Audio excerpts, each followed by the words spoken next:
We can see how narrow, tiny, smaller, little the size of the door is.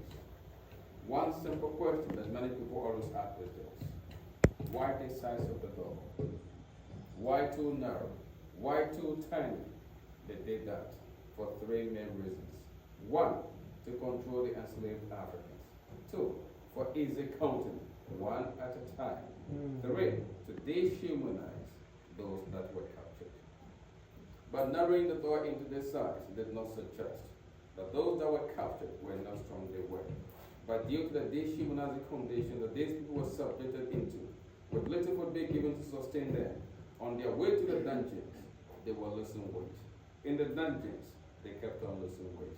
By the time the ship arrived, the weight loss made it easier and possible for them to fit through this door. At that time, the sea was right up here, touching the structure. But due to how shallow it was, the ship docked some few meters away, and they used wooden boats to convey them into the ship.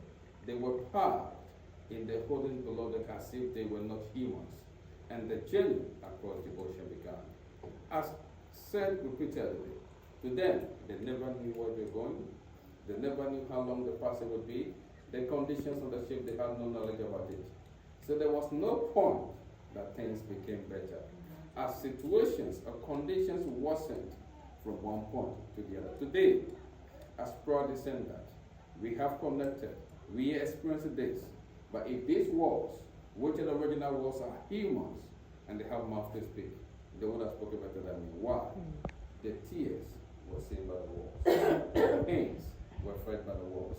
Their voices were echoed in the walls.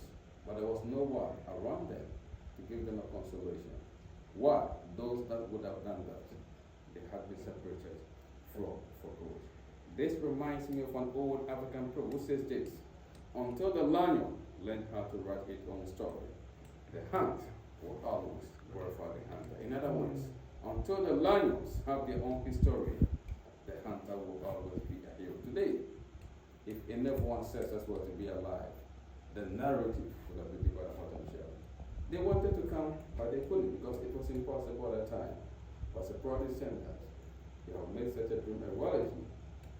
On this day, you have connected yourself to the land to see what the journey of one's success will become. So when you go back, we have a lot to share, a lot to relate, a lot to process, a lot to discuss. No enslaved African ever came to this room and returned. But today, as proud descendants, we are returned.